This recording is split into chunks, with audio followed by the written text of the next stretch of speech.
Okay, welcome everybody to Manage Better 2018. My name is Kelly Bennett, otherwise known as Kelly the Coach. Just a very quick introduction, I should say. I started my business in Calgary, Alberta, Canada in 1987. So this is my 31st year doing this. And I've traveled all across the U.S. In fact, I'm pretty fortunate for a Canadian to have been to all 50 of the United States and all across Canada, of course. I did write articles for Canadian Technician Magazine in Canada for about 8 years, and of course did a huge amount of training throughout the U.S. and Canada. I've trained tens of thousands of people for sure. I have with me Kevin King, and Kevin King is doing some training with me. We're actually launching some training in Canada with Kevin doing the training. I've been focused on Canada since about 2013. And I do have to say I miss going to the US. I love Americans. I love your country for many reasons. But I'm going to ask Kevin to introduce himself. Then we're going to get right into the material. Just to let you know, I'm going to be showing you a few Excel spreadsheets that I'm going to be sending to you. The reason I didn't send them along with the workbook is because I've had some people who tried to print them off, and Excel doesn't always print off properly. It's designed as a working online spreadsheet. And of course, I could send it as a PDF, but then you wouldn't be able to actually use it as a spreadsheet. So my experience is it's best to demonstrate the spreadsheet in the meeting and send it to you afterwards. And just to let you know, Kevin is going to be doing a portion of the training tonight. He's going to do a portion of the gross profit calculator, and he's also going to be doing some training on what we call the power of team and the whole area of labor management. So Kevin, if you want to introduce yourself, please, I'd appreciate it. Great. Thank you very much, Kelly. So hello group, Kevin King. I'm here in the States, Burlington, Vermont. I'm coming to you tonight. I was in New York City just a couple of short hours ago at the National Retailers Show. Primarily, I come from the distribution side, so you're going to find that I have a lot of experience, and I'll reference often your supply chain, your parts stores, collision facilities from that side. That's primarily where the last 30 years of my vocation has come from. So it's very, very near and dear to my heart. Kelly and I had an opportunity to write an article for a magazine with the interview, and I really believe that if we can save a dealer, we can save a jobber. And what I mean by that is, with training that Kelly and I are doing, is if we can help you fix your labor leak and make more money selling labor, you'll produce more part sales, and therefore it's a one-to-one ratio, right? So if we're able to help you sell more labor, we're going to be able to help the parts store make more money. So at the end of the day, you'll find that that's really where my heart comes from, and I have no bias to it, but I'm happy to talk to you in a lot of detail, parts matrix, supply, operational excellence. That's really where my background is. So we've got just somebody with a little background noise. I'm just going to mute you here. Thank you. So that's pretty much my background. My goal is to co-moderate, talk about profitability, and I'll share some of the spreadsheets that Kelly asked me to and make sure that they're available to you. And then also if you needed any help with them. I am also the lead trainer for the GemCar, which is a repair shop management software. And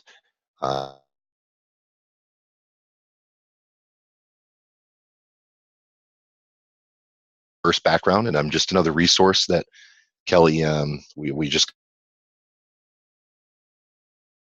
been teaching, and I help try to automate that or digitize that and make it available through computers and technology. So Kelly, if you're able to be back, is there anything else that you wanted me to cover specifically of my background, or is that, I think, at least a good introduction as to who I am? No, I'm good. Thank you very much. Okay, let's get right into the material. Again, hopefully you had a chance to print off the little workbook I sent, and again, you're going to be receiving some of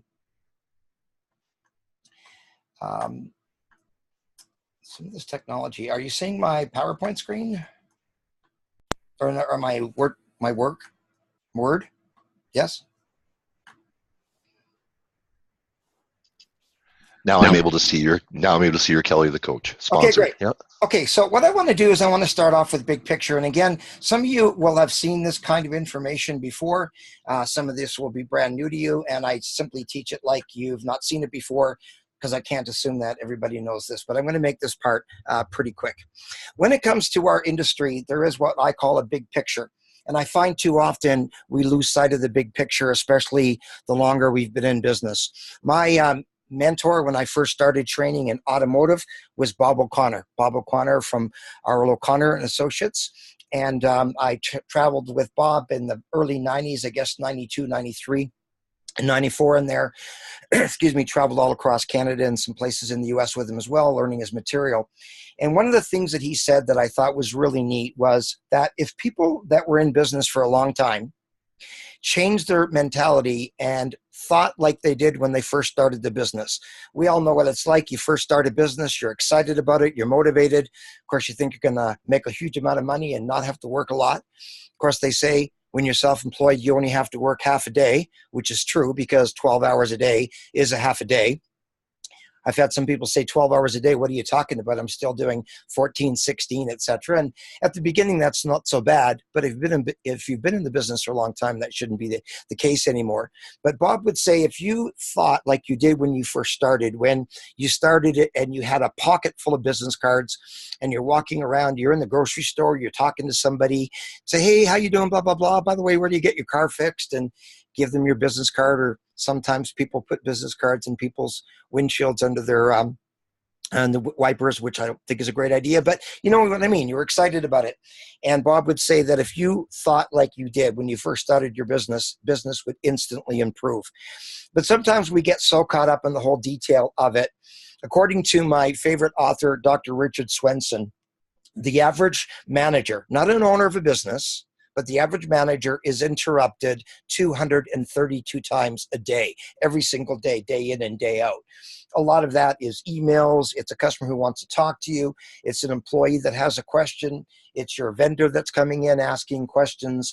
It's the phone calls. It's making calls back to customers. It's the customer who wants to talk to you. There's so many things. And sometimes at the end of the day, your head's spinning and you're thinking about what you actually did accomplish that day. And I know what it's like. You have your to-do list at the beginning of the day, which, by the way, Kevin, if you could just make a note of this. I have a to-do list that I have used for years, and I find it very helpful. I've kind of automotivatized it. So, Kevin, if you could just make a note for me to send that out. I'm going to send it out to you as well. It's a Word document, and you could make some changes for it. The reason I'm saying that is because I have used printed to-do lists, electronic to-do lists. One's on my iPad, one's on my cell phone, my smartphone, a tablet, and I keep on coming back to a printed one. I like to have the printed thing so you can see it in front of you. But you go into the shop, you got your to-do list of all the things you want to accomplish, and you're crazy busy all day long. And at the end of the day, you look at the to-do list and nothing is ticked off except you, because you didn't get the things done that were important that day. And it's called the tyranny of the urgent, and that we end up doing urgent things rather than things that are really important, because something that comes up right now I need to deal with can put off the time that I was going to spend on my financials or my marketing or whatever. And by the way, because I'm sending you my to-do list, you're going to notice on the top of that, it says frog. And it's really simple. It's from a short little video that I watched a long time ago called Eat That Frog. And the concept that man says, the author of it says, if you had to wake up in the morning and the first thing you had to do is eat a live frog, you wouldn't want to do that. And that frog would sit on the plate all day long because you don't want to eat it. And it's staring at you and you're staring at it thinking, I need to do that, but I don't want to do it.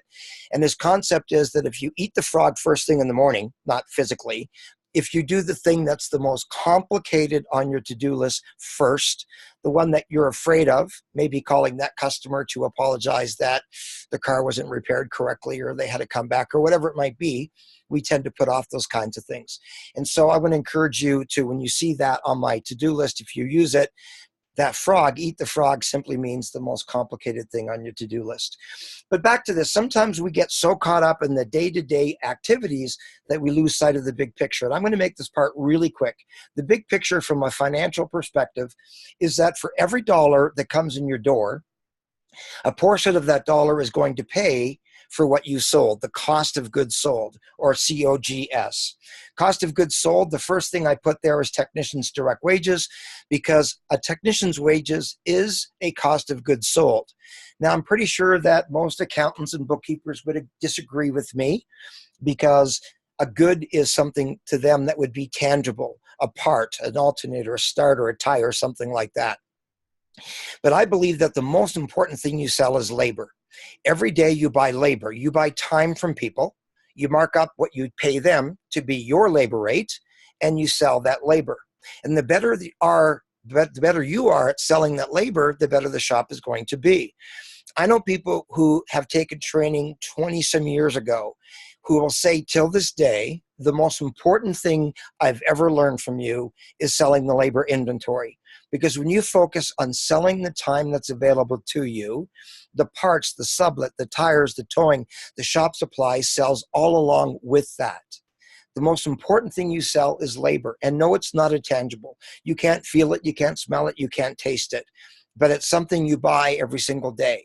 You buy time, you mark it up, and you sell that time. Just like every day you buy parts, you mark the parts up for desired gross profit, or you buy tires and mark them up for desired gross profit, and you resell them. And the better you are at buying and selling parts and selling them for the correct amount of money, the better the business will do. But parts don't sell labor. Labor sells parts. Tires don't sell labor. Alternators don't sell labor. When a person comes to the shop, it usually starts with an inspection or some kind of diagnostics to find out exactly what's wrong. Now, if in fact it's a flat tire, it's pretty simple. We don't need to do much diagnosis, but we still need to go through the process of the labor of getting that tire off the vehicle, or at least if it's already off the vehicle, and starting to fix that tire before we give it back to them. So the better you are at selling labor, the better your shop is going to be doing, because when you sell the labor, it sells everything else to go along with that. The next thing is technicians' direct wages, by the way, to make it very clear, and I put it in brackets, does not include payroll, benefits, and burdens. And that is another thing that some accountants out there have disagreed with me on, because they believe that your EI, CPP, workers' comp, holiday pay, or in the US, adding to that or changing that to SUTA and FUTA, there are things that are considered to be burdens. These are things that you need to pay without any option. You don't have the option of opting out of workers' compensation.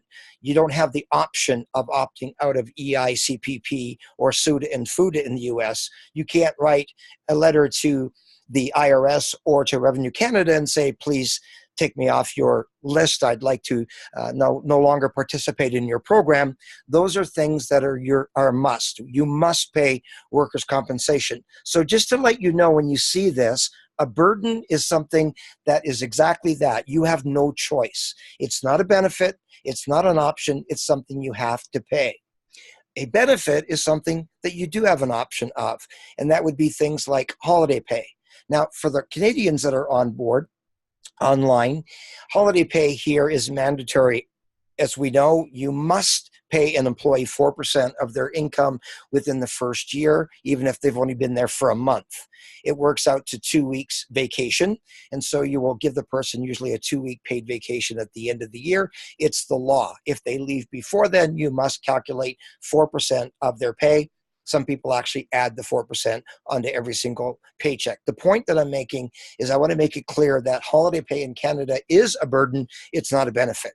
But if you just choose to pay a third week, a fourth week, or more than that as vacation time, or you pay for a portion of their medical benefits, you pay for a portion of their prescriptions or whatever types of benefits that you have there. So a benefit is something that you have an option of. It's something you agree to pay because I think it's the right thing to do. And again, a burden is something that's mandatory. When you calculate your technician's cost of goods sold, that does not include those things. So what we're looking at, and we'll show you the benchmark shortly, is that you calculate as a cost of goods sold your technician's direct wages only. And that is how much you pay hourly or salary. It makes no difference if they're flat rate or hourly or bonus. It makes no difference there at all. What we're looking at here is anything that you pay to the employee Again, accepting out benefits and burdens. So now you can see what you paid for the hour, what you sold the hour for, and it also helps you calculate what what your labor rate needs to be. So technician's direct wage, just to be very clear, is wages only, does not include benefits or burdens. And then, of course, there's the parts that you bought, the sublet labor. I'd like to make this clear because I've seen some people losing money or leaving money on the table, so to speak, by not separating out the parts from sublet vendors. When you do a job for a sublet vendor, I don't believe that you should make less gross profit on your parts than if you bought it from any other part vendor. So when you get a bill from your sublet vendors, maybe it's a head that you sent out or any other type of work that was done. Sometimes it's an alignment. And the sublet labor portion should go into sublet. And just for the record, our benchmark is that you get 30% gross profit on the sublet labor. And the parts portion goes right under your parts matrix. Not that you need a detailed list from your vendor. Some people, the sublet vendor gives you one line that says how much you pay. I don't have a real problem with that, but we are the customer. So what we all really want to do is know how much of my bill I'm paying you is labor and how much is parts. I don't need a breakdown of every little part that you put on there. That's not what I'm saying. Is when you gave me this invoice, how much was labor, how much was parts, total for labor, total for parts. That's all I need so that you can take the parts portion and put it into your gross profit calculator and know how much you should be charging for the parts. Then there's environmental fees as well, and sometimes it's a combination of shop supplies and environmental fees. And just so you know, at the end of this little workbook that I sent you, I decided to add some extra benchmarks and calculations and some terminology to make sure that you're clear on those kinds of things. And I'm going to show you what the benchmark should be for how much money comes in the door should come from labor, how much should come from parts, sublet what the maximum would want to be. We don't have a benchmark per se, but if you're doing a lot of sublet, it's maybe something that you should consider maybe bringing in-house. Maybe it's an alignment rack or whatever, but you need to do the math and make sure it's going to be viable. And we'll show you what the benchmark is for the other things, including shop supplies and environmental fees. So the benchmark that we have for all of what you pay for, your labor, your parts, your sublet, your tires, your shop supplies, environmental fees, you usually don't pay that, but all of that money that goes out the door, 40 cents for every dollar that came in the door should go to pay for that. I've been doing this a long time. I don't exaggerate, and I can tell you that the bulk of shops, and by that I mean the bulk, a lot, more than 50% of shops have a huge problem here with gross profit. A lot of shops are actually paying out 60 cents for every dollar and only keeping 40 cents.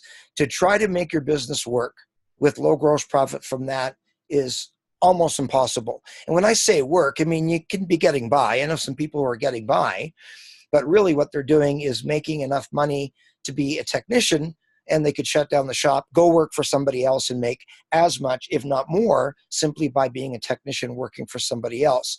And that's why in the description for this class, I put that in there, because I know some people that I almost want to say to, why don't you just shut it down, go be a technician someplace else, because you're a brilliant technician and you're going to make more money without the stress. Now, having said that, I've been self-employed 30 years, and I personally don't think I could work for somebody else anymore. I don't think so. And I think a lot of people listening to this who are self-employed would have a hard time working for somebody else. And just for the record, for those of us that are self-employed, only 3% of the world's population, you can Google it, approximately only 3% of the population in Canada, the US, and the world is self-employed. So there's a reason very few of us do it.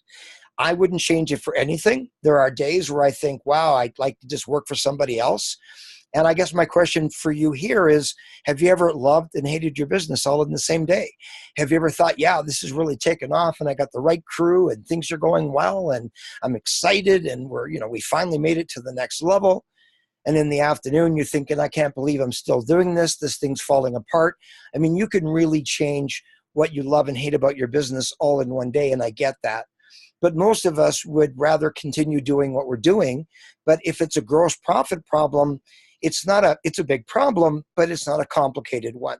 And I want to show you two very simple things to focus on for all of this year, 2018, that hopefully are going to make a huge impact in your business. And when I say huge, I mean huge. Quick story, I have a client who took training from me in the US. I won't give much indication so you can guess who it is, but they're on the East Coast of the US, so that helps, right? And they took training from us years ago. I recall them coming to the class. They're a big shop, about 10 bays, more than that. Sorry, 10 technicians, more bays than that. And they were doing about 32% gross profit on parts at the time. Their labor rate was a little bit low. And they went back and they changed those things and they made a huge improvement. And they were actually in a management group that I had at the time.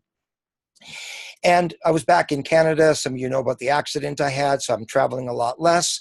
And so they weren't in the group anymore. I wasn't doing the live group. Long story short, less than 2 months ago, no, sorry, about 4 months ago, boy, time goes by fast. As they say, the days go by slowly, but the years go by quickly. And they were signing up for a webinar that I'd sent out a flyer for called Increase Car Count and Making Every Car Count, basically. I should say making every car count, not increasing car count.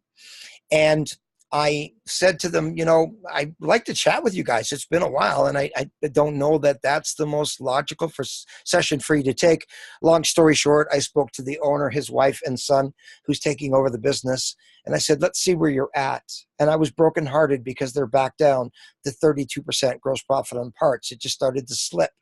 Now, they have a big operation. I won't get into the details, but the problem was it was so hard for them to focus on the service department because in reality, they are running 4 businesses all under one roof. And so how do you focus on something when you've got that much going on?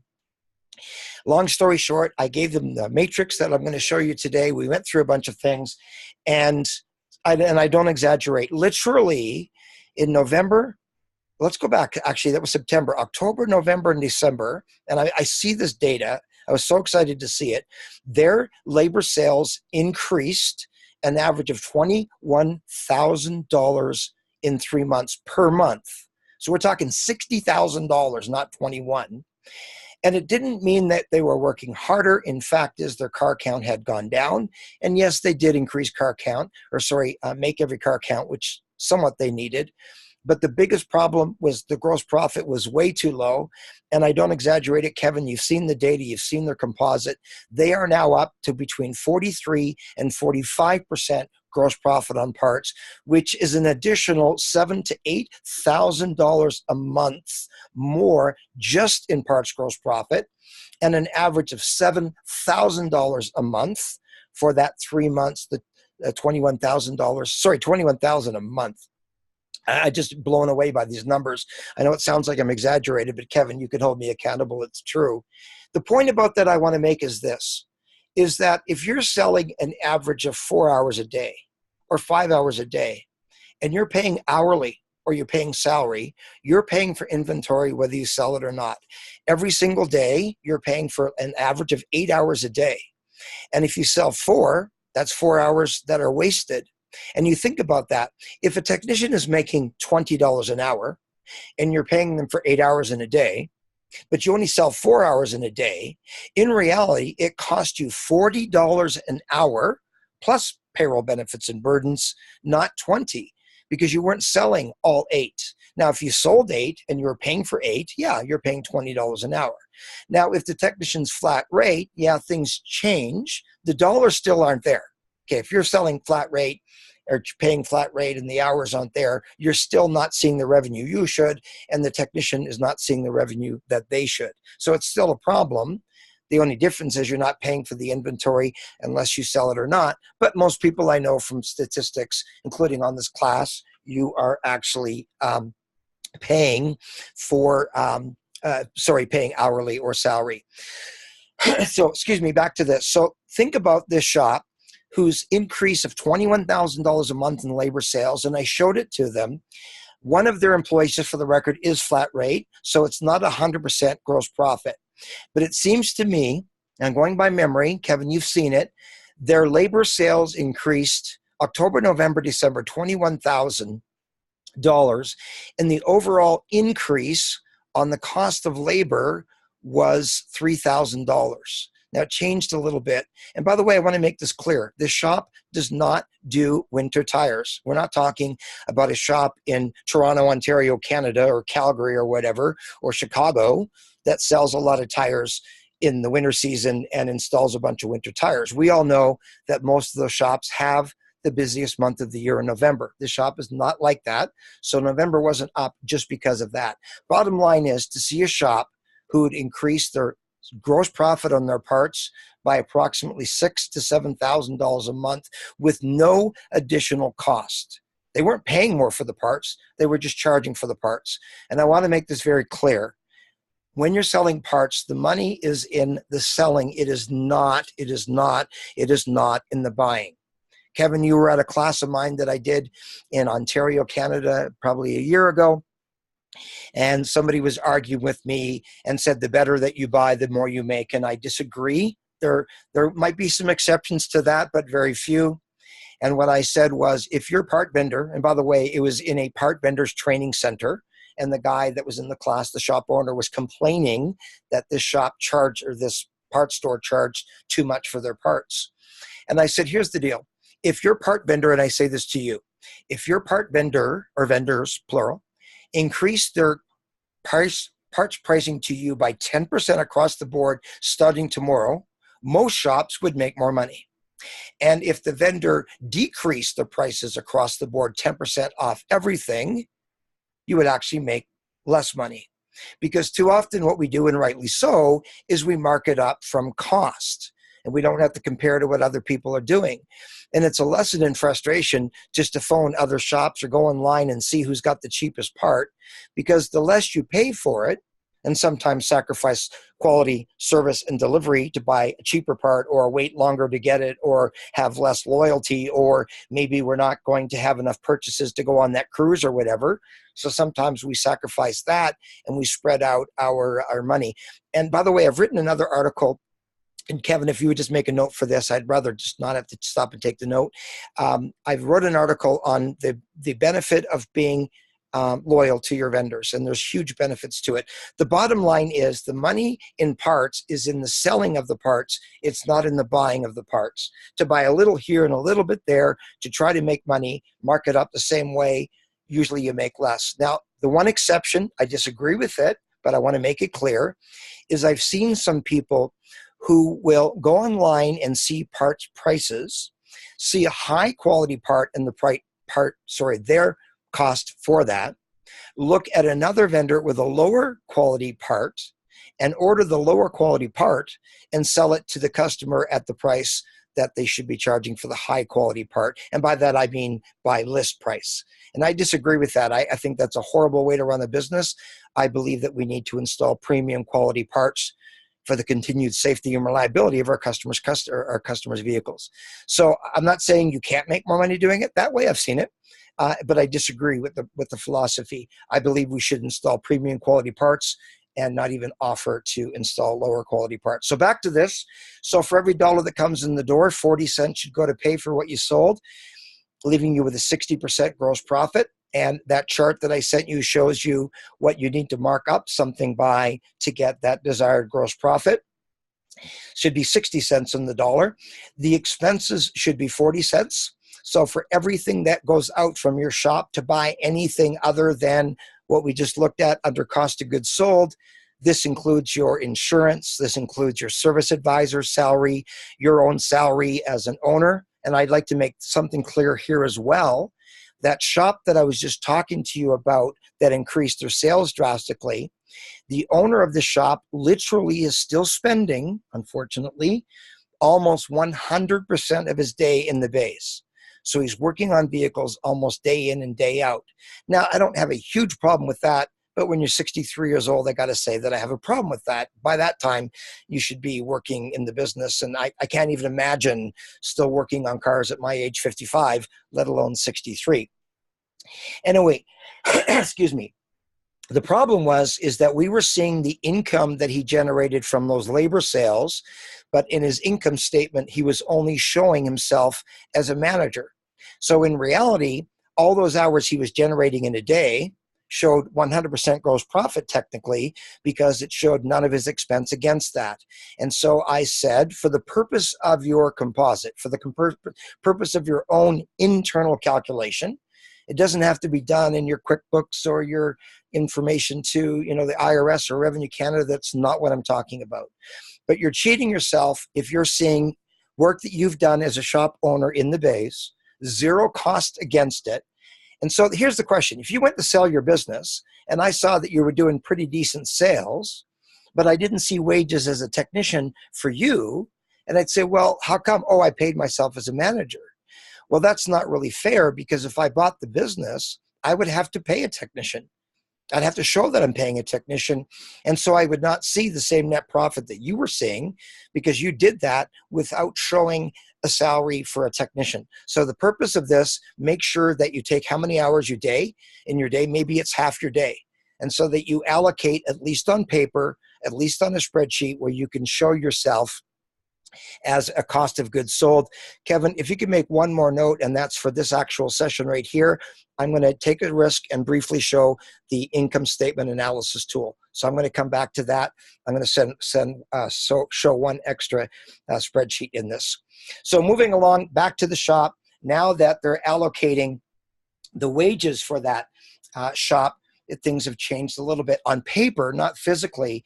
But again, if you think your gross profit on your labor is fine because you see 8 hours a day sold by you at no cost, then your gross profit on labor isn't what it's showing. And when you factor yourself in, then you're going to see the true gross profit on the labor. And maybe you need to increase your labor rate. Maybe you need to factor some of the things we're going to talk about tonight, or focus on tonight, I should say, on selling more labor. So back to this, the expenses would include the salary for yourself as a manager. It would include insurance and gas and electricity and all of the expenses of the business. There's many of them. And then there's the net profit. The net profit is how much money is left after you paid for your cost of goods sold and your expenses, and that's 20 cents. And there's three pieces of pie. I know it looks like a strange peace sign or a weird Mercedes-Benz logo, but it's not straight intentionally. It's not three equal pieces of the pie, because it's not three equal pieces of the pie where the 20 cents goes. That 20 cents on the bottom line is actually going to be divided into three pieces of pie. And if you've taken the time to print this off, you can fill it in here. Or if you're taking notes separately, the largest piece of that pie is business health. A portion of that 20 cents stays in the company to grow the business, so that when you need to paint the building, the money's there. When you want to upgrade your shop management system, the money is there. When you need to add a new sign outside, the money's there. We need to run the business profitably enough that there's enough money in the business to be able to expand the business or do things without borrowing the money. Now, if you're adding another bay, maybe you're going to borrow the money. If you're building a brand new building, you're buying a brand new lift, or you're buying, some Hunter alignment equipment, $30,000, $40,000. Of course, you're probably, not everybody, but probably going to take out a lease or a loan for that. But when it comes to a lot of those simpler things, the question you should never ask yourself is, where's the money coming from to buy GemCar? Where's the money coming to buy, this new online system, CRM, customer retention management? Or where's the money going to come from to paint my building? Or where's the money going to come from for the sign? There needs to be enough profit in the business to pay for those things. The question is not, where is the money coming from? The question is, how is the customer going to be paying for this? And that's the way business works. Quick example, the airline industry. When 9/11 happened and all this extra money came up with airport security, it's insane how much, especially in Canada, how much we pay on a ticket for airport security. Well, the airlines had to pass that along to us. They can't absorb it. It has to be a separate thing. Luggage, the price of fuel escalated, so they didn't just say, well, hopefully the price of fuel will go down and so we'll make more money. They had to change how they did their business, because the customer, the passenger, has to pay for that fuel. So they started charging us for luggage. I know one airline a couple of years ago, in 1 year, it was $1 billion in revenue just from luggage. Now, they never used to charge for that, so that's an additional $1 billion in gross profit. They started to charge for meals, as we know. It's changed. They had to. We didn't like it, but they had to. The airlines wouldn't have sustained if they didn't start to find out how the customer's going to pay for the extra security, fuel costs, etc. So the biggest piece of pie is business health, money that stays in the business. The top left portion of this is personal health. We're going to take a look at three things here. Health. The second one is personal health, which means when you go to sell your business, what are you going to be able to have? I just had a message that the connection was unstable. I don't know if it tiled or not. The top left-hand corner of this is personal health, and that's money that you pay yourself yearly, maybe monthly, to be able to save money for your retirement, because unless you own your building, when you go to sell your business, what's it really going to be worth? And in defense of that shop that I mentioned with the 10 bays, lots of technicians on the East Coast of the US, the reason I would say he is one of the smartest operators I know, and I've said that and I mean it, is because he chose to build his own building, and now his building is paid for. So when he goes to sell the business, it's not just goodwill or depreciated equipment. It's the fact that he can sell the business and have somebody pay him rent for the facility, which is probably what it's going to do, or sell the business or building and retire. But if you think that you can just sell the business alone without owning the building and have enough money for retirement, if you haven't saved it, that's most likely not going to happen. Not impossible, but close to it. And the third piece of that pie is taxes. A portion of that money has to go to taxes. So back to this, of that 20 cents on the bottom line. And by the way, I want to make it clear, this is after you've paid yourself to be a technician if you're a tech. This is after you pay yourself to be a service advisor if you're your own service advisor. It goes to help, your salary is already included there for the management of the business. So you need to pay yourself for the position that you fill, tech, service advisor, manager, or a combination of the two. I've seen some people who allocate half their salary to technician wages and the other half to advisor, or the other half to manager. Or some people, they're not techs, but they're a service advisor and a manager. So we ask them, at least on paper, to track it with half the money as an advisor and half the money as a manager. And so this 20 cents on the dollar is after you've paid yourself for the position that you fill, all of your expenses and all of your cost of goods sold. And that 20 cents in the dollar is going to go to grow the business, save money for your retirement in addition to your wages, and lastly is the taxes. Then on the next part here, I said there's three ways to increase your bottom line. No matter what kind of business you are in, there's only three ways that your shop, your business of any kind, can make more money.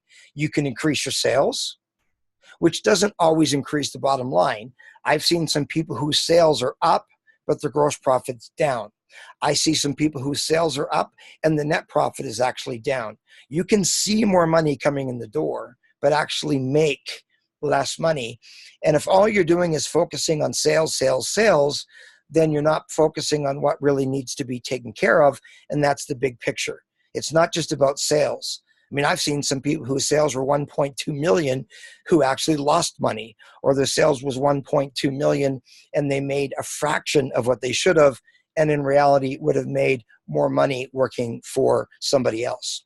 Secondly, you can increase gross profit, which of course, when you increase your gross profit, it does increase your sales, but it increases it not simply by selling more, but by charging more. And the third is to reduce expenses. Now, I just want to take a brief amount of time here and take a look at gross profit. And again, if there's any questions, if you could put them into the chat. And for the purpose of this, I'm just looking at my material and, excuse me, a smaller picture on top. So Kevin, you'll have to let me know if there's any questions by chat as we go through here. Kevin, I appreciate you being on here. That's so helpful to have a second person. So I'm going to give you an example of gross profit. Parts gross profit example. If you purchased a part for $3, how much would you sell it for? And I'm not going to ask you to fill that in on the chat. We'll just save some time here. But I've seen people all over the board. When it comes to a $3 part, how much should you charge for it? Well, in reality, what we want to see is an 80% gross profit on that $3 part. The reason I use this example is because Our benchmark overall is 50% gross profit. 50% is not markup. We're talking about is gross profit. Markup is a verb. It's what you do. Gross profit is a noun. It's what you get. So when you buy a part, you want to make sure that you're grossing it up correctly, not just using markup. What's the difference between markup and gross profit? A lot of money. So we have this 80% gross profit. That's not going to be on an engine or a transmission.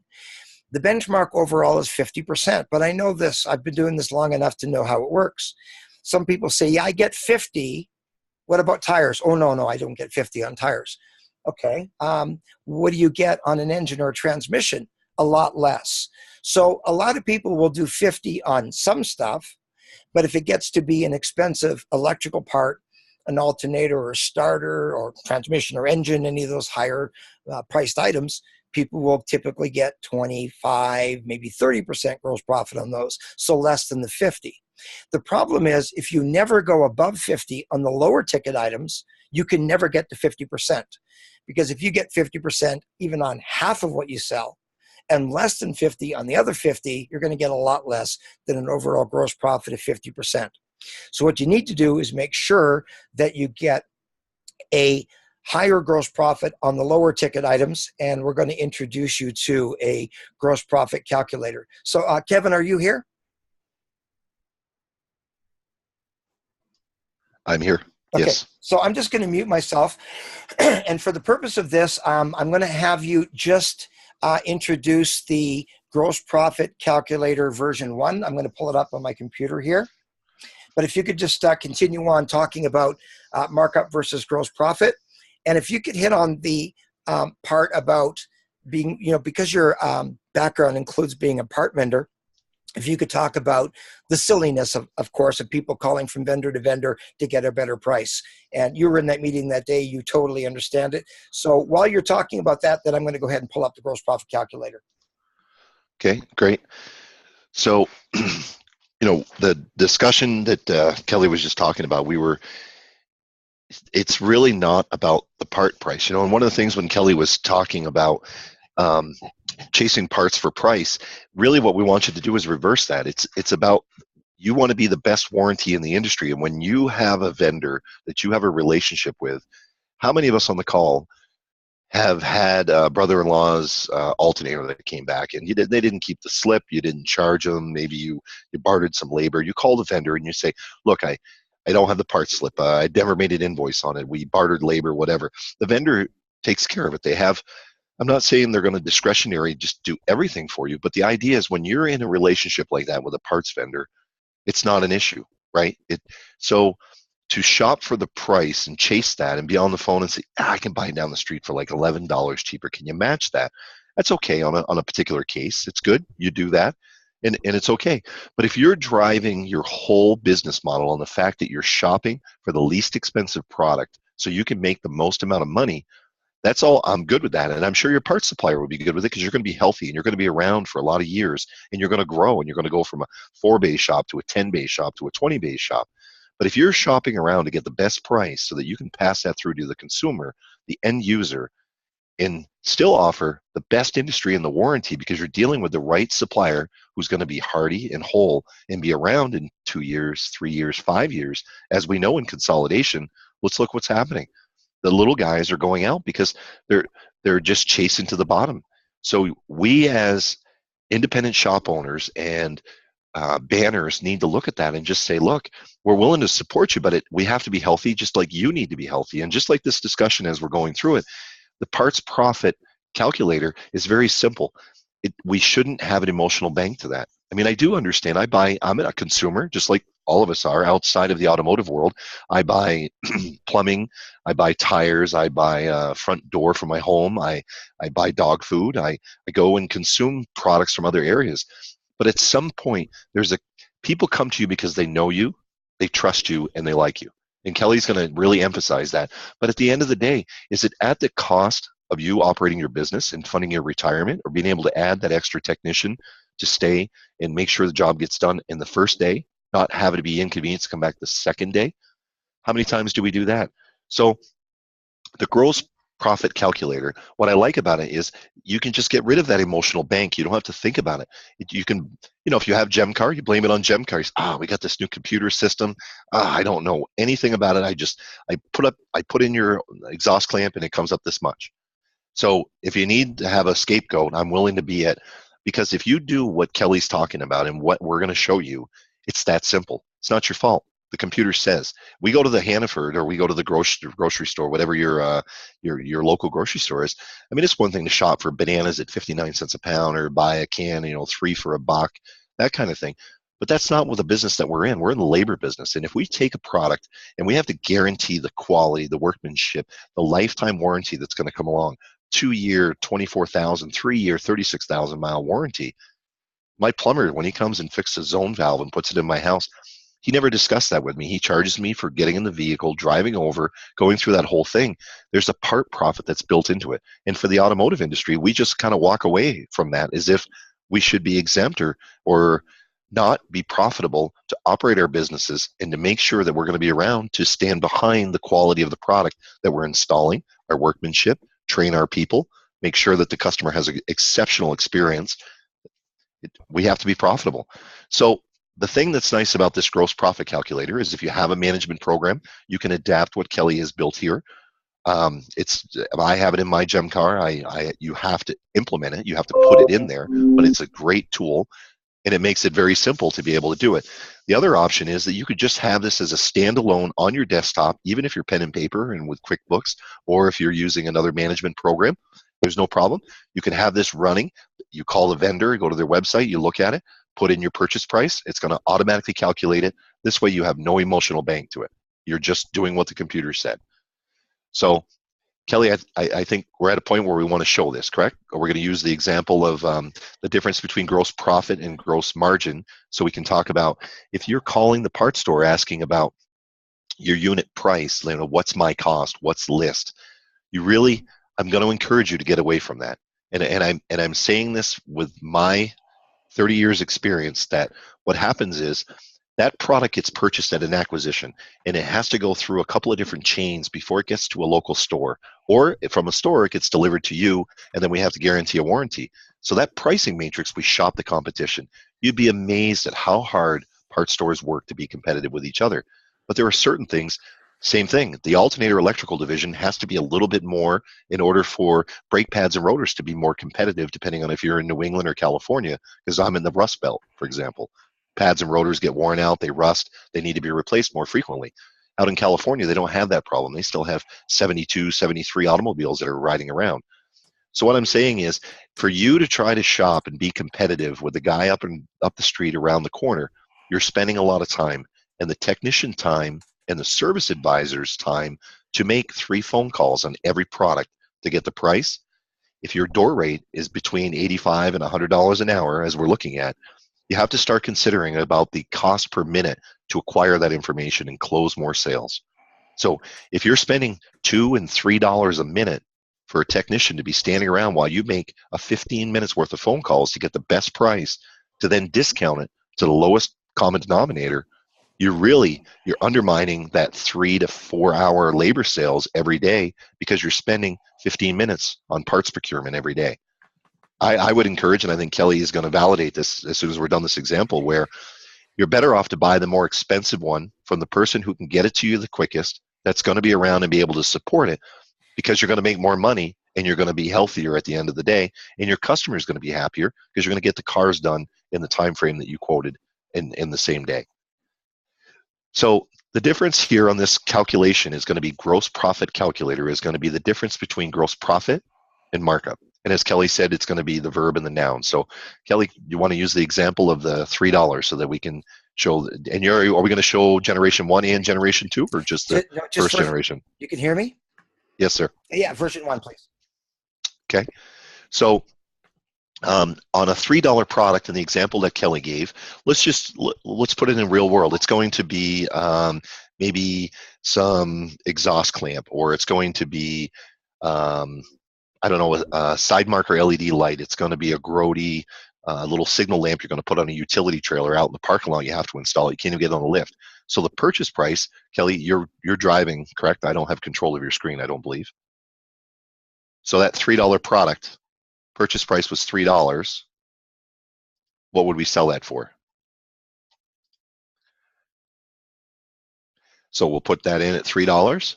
At an 80% gross profit, we're going to want to sell that product for $15. I know there's no way I can sell an exhaust fan for $15. Okay. Can you sell electrical wire loom for $15 because you had to reattach trailer harness because you sold it by the foot or by the inch? Can you sell electrical dielectric grease that you had to buy a whole $28 tube and you don't want to consume it under shop supplies?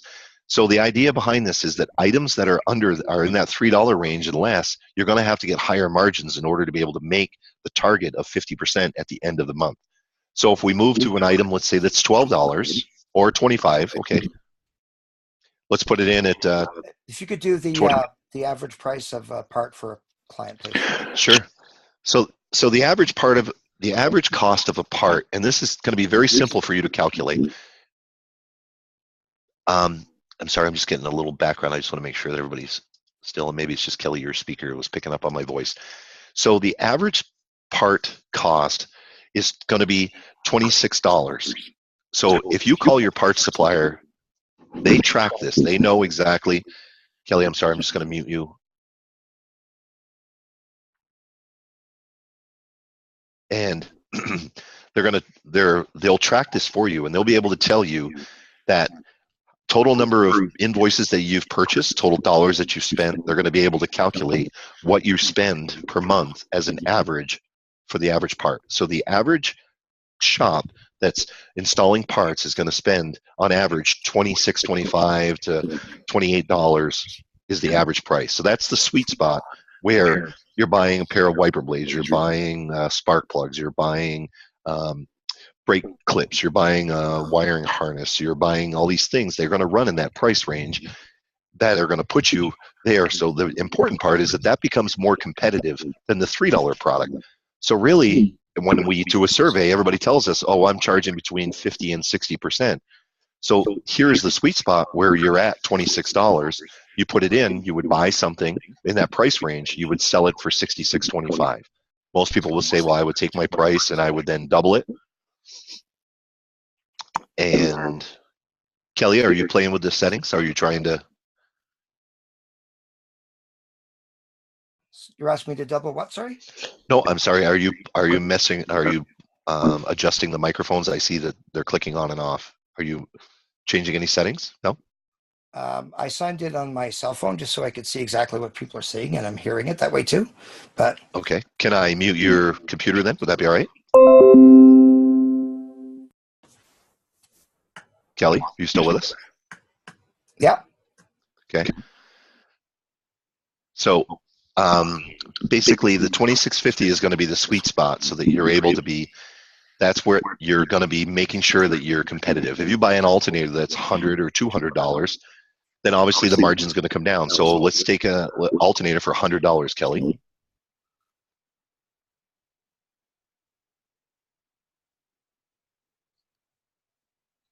And so that alternator then would be 181.82 would be the list.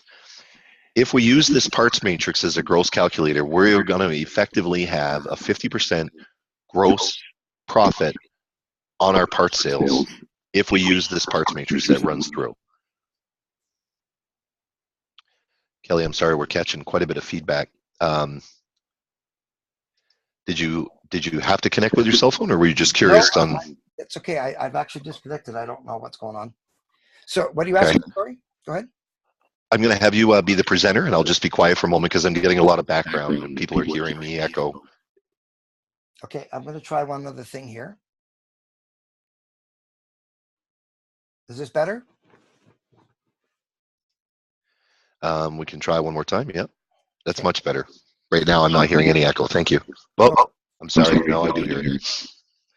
So Kelly, I'm going to let you present. So that's parts matrix. I think everybody gets the gist of what's happening here. Here's the targets. Here's the tool.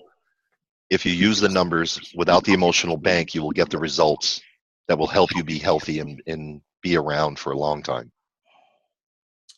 Okay, thank you, sir. Yeah, the unfortunate thing is I can't hear what you're hearing, and I was trying to have that happen, and obviously it didn't make it better. So,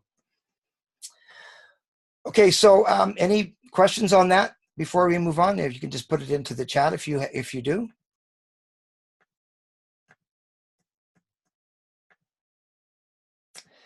Okay, I want to move on to labor inventory again. I'm going to be sending that to you. You're going to be receiving a copy of that spreadsheet, and in the next spreadsheet as well. And I'm hoping that you're going to be able to hear me clearly. And you're probably seeing the spreadsheet again, right? Correct. It's zoomed out quite a bit. Yeah, I'm not sure why it's not letting me get right back to this. I experimented with this so much, and there we go. Okay, I'll tell you what I'm going to do is I had wanted to show you some different things that I would not normally show in this class. It's on increasing car count. And what I'm going to do is I indicated that I was going to show you ways to increase car count. And I have some video footage that was done of that, which is almost like Hollywood style productions. And I'm going to be sending those to you. Kelly, it's Kevin again. And there's a question about what's the formula on the gross profit calculator. And I cut it short because of the back feed that everybody's getting, but maybe you explain your algorithmic calculator so that he can understand the difference as it steps up, because we didn't cover that just because of the audio.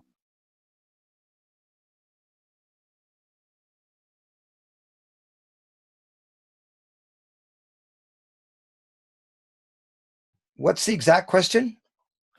So the question is, what's the formula on the gross profit calculator? Okay, so to be clear though, the formula in the background, because we're showing here what the gross profit. Right. I think you just need to explain that it showed that it was 80% gross profit. Yeah. And that could be calculated by the math, which we could add at the end of it. But I think you should also explain the difference between the $3 and $8 and $8.01 to $12 and $12.01. Okay. Just to be clear about that, because a lot of people, I would safely say that 80% of the shop owners out there don't know the difference between markup and gross profit, only because they've never been shown that. That doesn't make you stupid. That would be like you showing me a wiring diagram that I would never be able to read. Doesn't make me stupid. It's just we know things that other people don't know, and that's the way the world works. So what I'm going to do is I'm going to show you this algorithmic parts pricing calculator, and out of fairness, because I'm showing it to you, I'm going to send it to you as well. It's actually done for a different purpose, but I'm going to go ahead and show it here. The difference between markup and gross profit, as I mentioned, is a lot of money. And I did send you a little thing just off the internet that shows what you need to mark something up by in order to get a desired gross profit. Now, to make it simple, all you really need to do it on the fly, because maybe your computer's down or you can't get to the computer, or you're on the phone with somebody and you know the part cost, but you don't know what you're going to sell it to them for. So all you need to do is take what you want as a gross profit and subtract it from 100%. So if you want 50% gross profit, you take 100% minus 50, which is 50, and take your cost, whatever it is, and divide it by 0.50. So it tells you right away what you need to sell it for. If you want 75% gross profit on that part, you start with 100. 100 minus 75 is 25. So you divide your cost by, and I suggest you put this decimal in front of it all the time so you don't have to move it around later on, or multiply it by 100%, whatever the long way is. So 100 minus 75 is 25. So you take the part cost and divide it by 0.25. If you want 30% gross profit, 100 minus 30 is 70. You take your cost, whatever it is, and divide it by 0.70. Did I do that right? Yeah. If you want 25% gross profit, 100 minus 25 is 75. So you divide your cost by 0.25.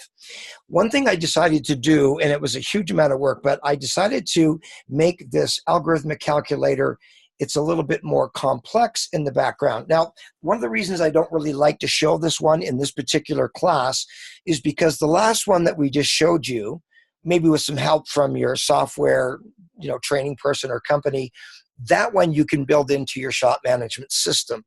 Whatever shop management system you have usually has a calculator in it. Now, Kevin, can you just briefly talk about how many people think they have a matrix in their software and don't? That's important to talk about. Yeah, I would say that 95% of the people that we survey and we ask, and they say, oh yes, I have a parts matrix in my software. And then when we look at it, they don't. And that includes Gemcar. I'm going to use Gemcar as being a guilty seed with this, because we show it to you, I demonstrate the product to you, and I show you that I have that in my database, but my database is not your database. No different than any other competitive companies that you would have. At some point, if you think you have a parts matrix, you need to verify it. And you can use one of these tools to actually calculate that. Because until you yourself personally verify it, it's not there. And Kelly and I have found, Kelly, I think 100%, everybody we surveyed, unless we've asked them, did you personally put that in there? And they say, no, I didn't. My wife, my brother-in-law, my bookkeeper, my accountant, the software guy did. We have found they do not have the correct parts matrix that they think they do. So if you believe you have one, here would be the best use of this tool is you could take it, take simple numbers, $10.12, run it in, see what it comes back, and use this tool to calibrate your parts matrix. Okay, thank you. So again, the last one that I just showed you was only 9 or 10 lines, whatever it is. And most shop management systems, there's one, I won't mention the name of it, but it actually only allows you 8 lines. So you'd have to combine a couple of these if you wanted to actually build it into your software. This one, you would not be able to build it into your software because it has, I've never done the math on it, but tens of thousands and maybe 100,000 calculations or more. I don't know, maybe a million. There's so many operating in the background. You don't see them all operating here because this would have to go page after page after page. So this one's a little different in that, in a sense, it's a little bit simpler because all you need to do is put the price on one line. And again, we still only have lines 13 to 23 here, so 10 that you see. Maybe more the way the math works. But you don't, we'd have to have page after page after page. So we put it all into one. So let's go back to that $3 part. It automatically tells you, and I don't know why it didn't calculate here. I'm not exactly sure why. Kevin, if you could just quickly show for the people who don't want to put this one into the shop management software and want to use the previous one, can you explain how you solve this in Gemcar so that it gets it pretty darn close, and I'll figure out the spreadsheet. Sure. You're able to hear me now? I don't know why my audio is so poor when I hear my feedback on myself, Kelly, but basically what we did was we created a progressive parts matrix is what we called it. And the idea behind it is that when you enter a product, and let's say you're buying a product that's going to be $12, an example you can see here on the screen, you would get a desired profit of 75%. So if you are looking at selling something for $75.01, you're going to drop down to a 65% profit margin. So in Gemcar, what we did was we created the ability for you to basically be able to have that algorithmic parts matrix. And the goal is that you would get 80% on the first $3, you would get 75% on the next $4 or $5, you would get 65% on the next $9, and then you went to $10, it would go to 65, 55, 45. As the price increases, the margin would decrease so that you're able to stay competitive.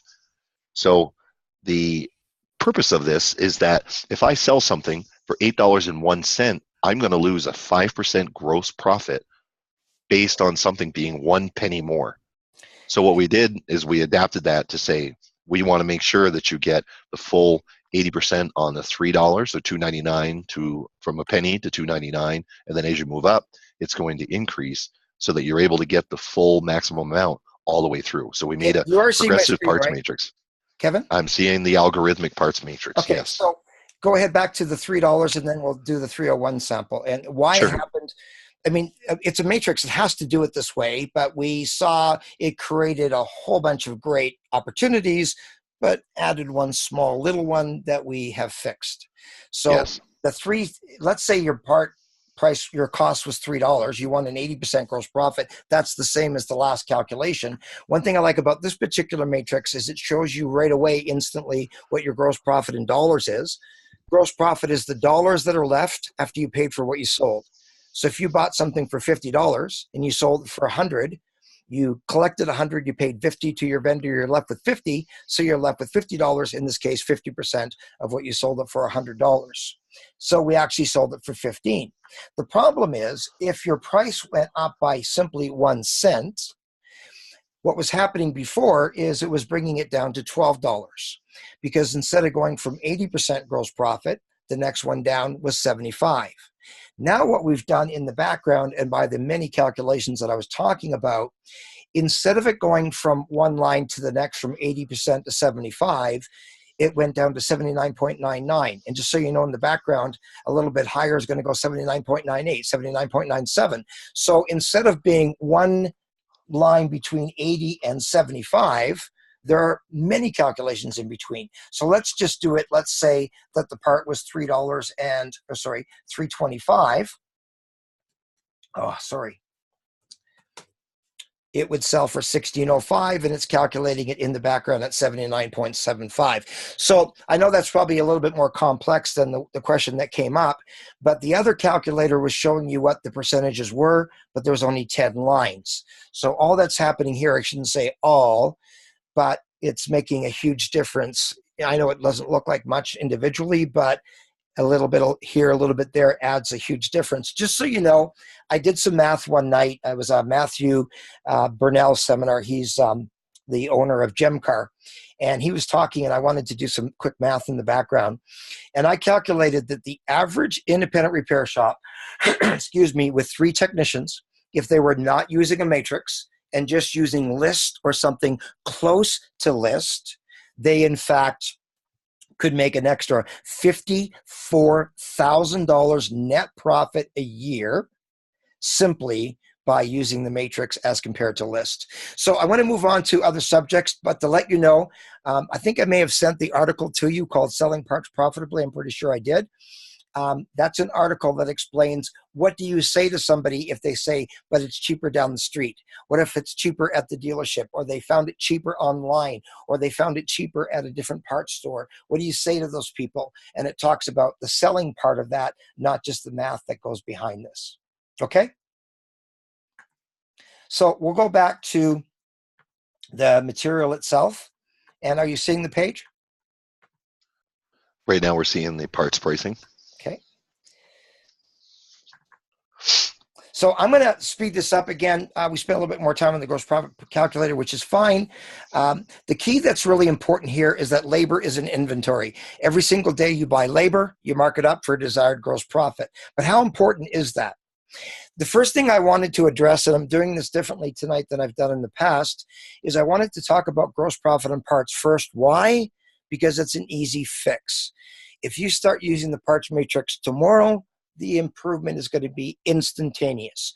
The shop that I mentioned to you on the East Coast, he took the matrix, he built it into his shop software to the best of his ability, similar to what Kevin just looked at, although just to be clear, it wasn't Gemcar.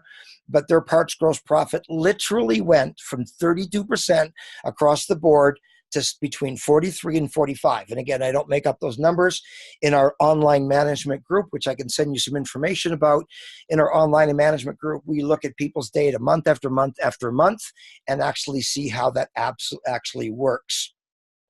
I tell you what, when we're done, we're going to be done hopefully in about 20, 25 minutes. I'm going to turn it over to questions. And just so you know, what I'm going to do is I'll take some extra time for anybody who wants to stay on. And I want to show you how that composite works so you can see the kind of data that I'm talking about. I think there's some minimum things that we need to see from our shop every single month.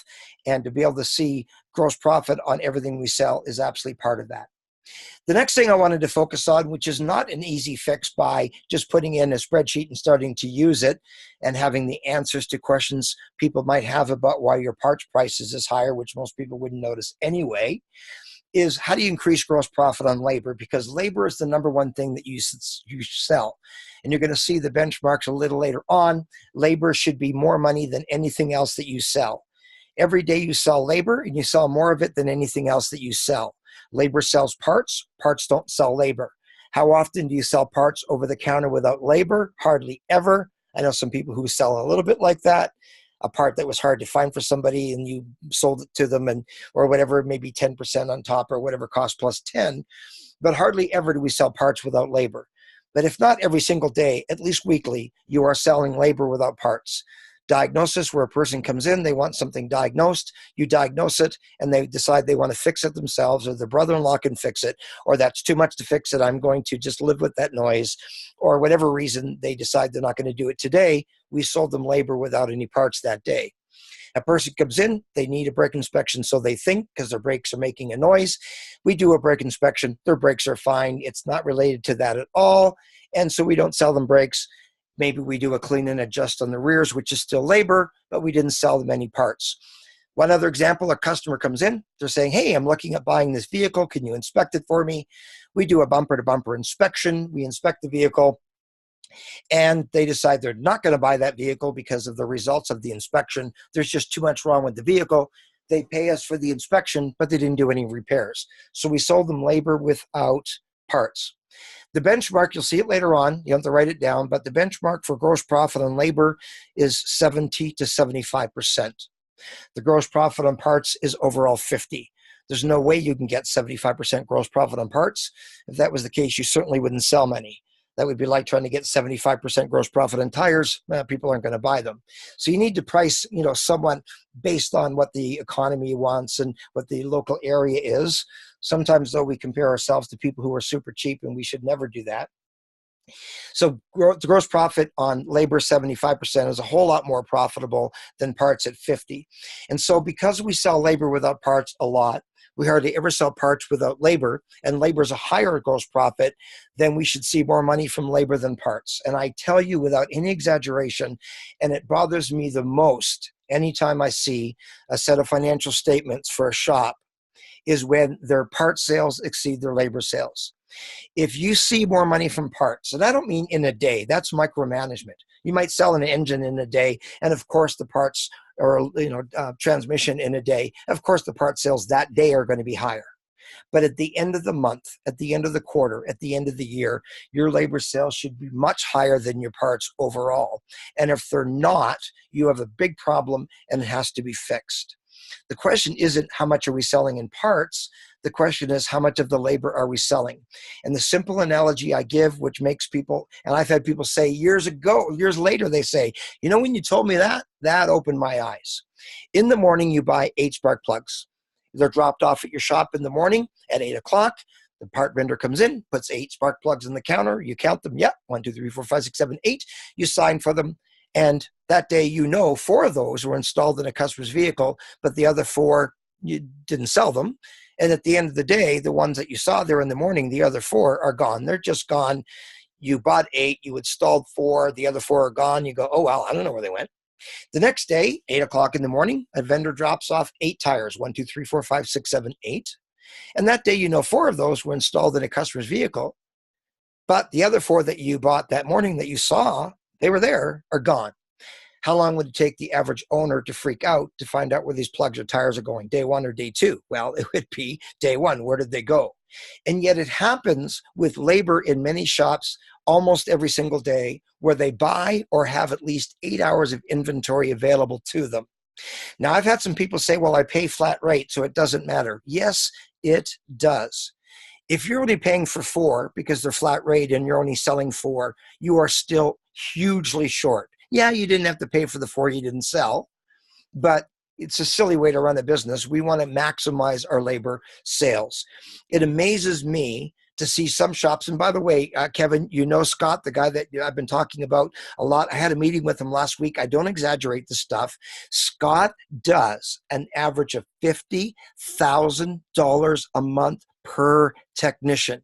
I'm not talking about the best month he's ever had. The best month he ever had was last July, which was $55,000, which is really tough. And I think maybe there's some invoices that closed, the day, from the month before, the first couple of days, because it's not 55 is a stretch, but 50,000 is possible.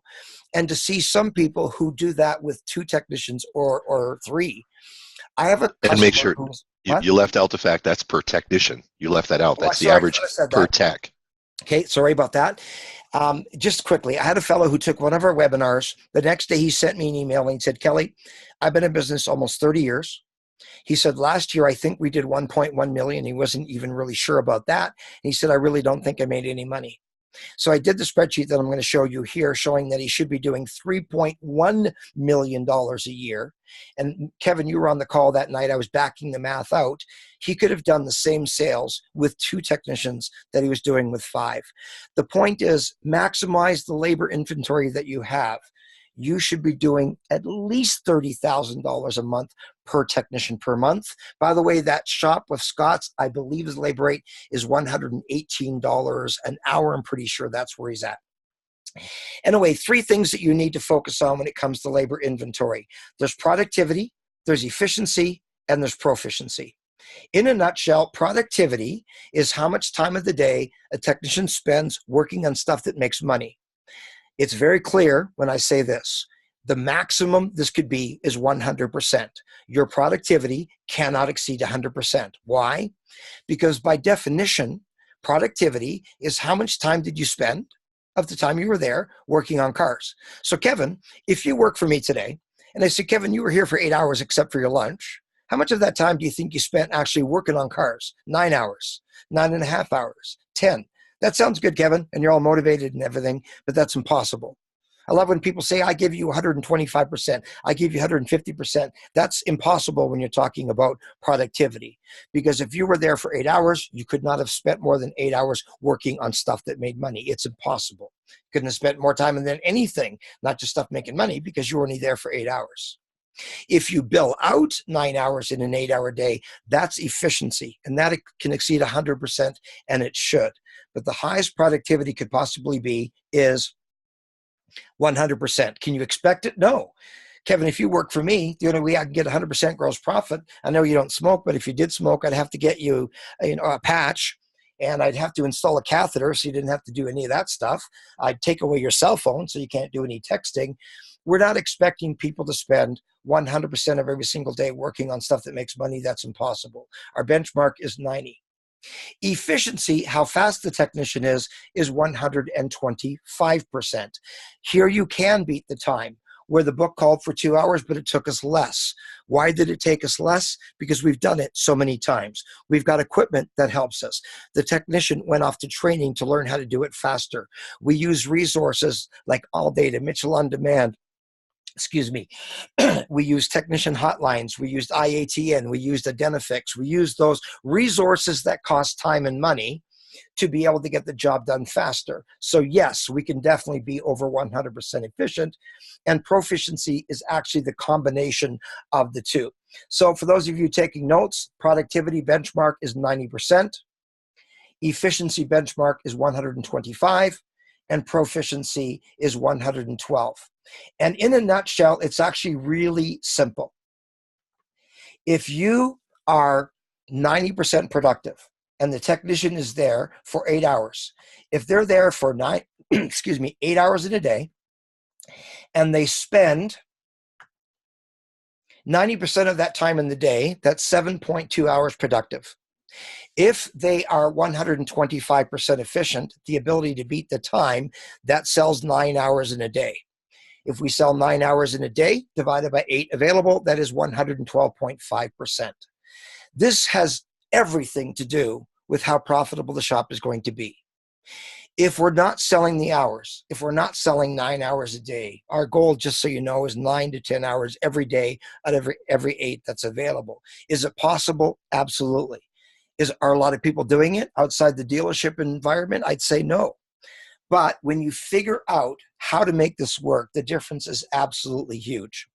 Quick story. I was doing some training for a fellow who was injured as a technician, who'd been a technician for almost 25 years. He hurt his shoulder. He was on workers' compensation.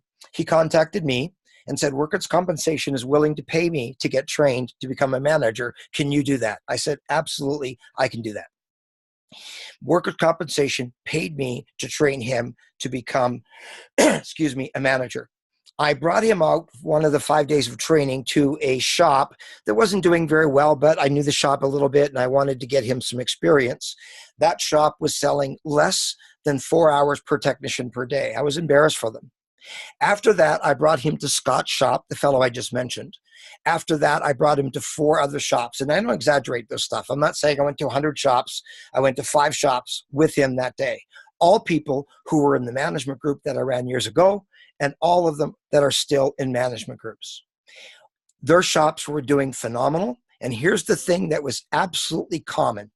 In shops, in Scott's boardroom where we were sitting, there was a whiteboard on the wall. And it said, productivity, efficiency, proficiency. If you saw my office right in front of me or to the left, I have a whiteboard and I track things because when we make the work visible, it's easier to accomplish. So if you're not taking a look at something, for example, my benchmarks are different than yours. My goal is to have a look at my board, 10,000 LinkedIn connections. And as of today, 9,453. Because if I don't have a goal, how do I reach that? And it didn't cost anything to get those connections. It took a lot of time. But I have the same kind of goals for webinars and course revenue and all of these other things. If you're not doing that, I've never talked about this part before. If you're not tracking things, get a simple whiteboard, have the goals up there. What are your goals? Scott Shop, productivity, efficiency, proficiency on a whiteboard. The next shop we went to, Corey's shop, same thing, does extremely well, amazing numbers, over $45,000 per month per tech, consistently for years. His labor rate's around $120 an hour, somewhere in there. Whiteboard, productivity, efficiency, and proficiency. And at the end of it, I said to the guy that I was training, did you see the difference between the last 5 shops we went to and the first 5? I said, simple whiteboards. Why? Because they came to training years ago and realized that it's about tracking your labor inventory. Labor sells everything else that you sell. So Kevin, you're able to see my screen here? Power of team is what I'm seeing. Technicians earning potential. Technicians earning potential. So I'm going to show this to you. And I'm going to be sending you this spreadsheet. One of the things that I said I was going to mention in this class is how to calculate what your technician's potential is. And I'm going to tell the story of 3 shops, Dustin, Kendra, and Scott. As a trainer, as I mentioned, I've been to all 50 states, all across Canada many times. And yes, I've been from Atlantic Canada to Vancouver Island and from Alaska literally to Florida. I've trained in pretty much every single major city in North America without exaggeration. One thing I've heard many times, way too many times, but it's different here. Your perspective is different because you have not been to Chicago. You've not been to, whatever city. I've heard people say, well, it doesn't work in my town because it's a small town. I've had people say it doesn't work in a big size city because there's too much competition. I had one guy in Red Deer, Alberta, which is about 100,000 people in between 2 cities like Calgary and Edmonton with over 1 million, who told me it doesn't work in a medium-sized city because it works in a small town or a big city, but when you're stuck in the middle like Malcolm in the middle, it doesn't work. I've had people say it's different here because I've got cheapskates, it's different here. And what I've learned is this. Cars are cars and people are people. And by the way, I have a huge fan who takes pretty much every webinar I've ever taken. He's from the UK. I'm going to be doing some one-on-one coaching with him. By the way, Kevin, he sent me his financials and it's all in pounds or whatever. So I have to do the math and figure out how well he's doing based on that. But he told me, he said, Kelly, I heard you say it's different. It's not different. And he said, you're right. It really is the same in the UK or wherever you are in the world. We sell labor, we sell parts, and labor drives the business. Your labor rate might be different from place to place. I did a session recently with a guy from the San Francisco area who's $168 an hour, but he's paying his technicians 45 to 50. And so the labor rate is all relative to the area and what you're paying. So that changes, but the benchmarks are the same regardless of where you're at. So all of these people, just for the purpose of the argument, are all in the same city with all the same weather, all of the same economic situations and everything. The average technician is there 168 hours a month. That is 8 hours a day, 21 working days on an average month, 5-day-a-week shop. I'm sending this to you. If your shop operates at a different number of hours, then you fill that in. The average shop in Dustin's shop, he only sells about 60% of his labor. So he's only about 60% productive. So of the 168 hours that the technicians are there, they only spend 60% of the day working on stuff that makes money. The efficiency, 100%, which makes sense. The book calls for an hour, it takes an hour. If we sell the work correctly, based on information from ALLDATA or Mitchell on Demand or whatever source you're using for book time, if you sell the work correctly, now that can change because some things make a job non-routine. If a customer's vehicle comes in and it's not that old, but it has massive amounts of miles on it or kilometers because they're a salesperson, it's no longer a routine task. If the person's vehicle's been in an accident and the hood's hard to open up or whatever, it's no longer routine. There are things like rust and dust and broken bolts and mileage and abuse, or where the customer worked on the vehicle themselves and damaged it, or their brother-in-law who worked on it caused more damage, and so now it's no longer routine. We need to make adjustments for non-routine tasks. If it's got more mileage, we need to charge more. If it's much older, we need to charge more. If it's got a massive amount of rust, we need to charge more. Why? Because it's no longer a routine task. Time estimating guides are based on routine tasks. If it's cut and dry, get it in and out. It's a 2-year-old vehicle in pretty decent shape, hasn't been in an accident, not lots of rust, average mileage for that year, great. But when other things change, we need to make adjustments to non-routine tasks. So if we make those adjustments, here's the problem. Even with making those adjustments, this shop at Dustin Shop only sold 100.8 hours. And I'm just going to make the labor rate simply $100 an hour for simple illustration.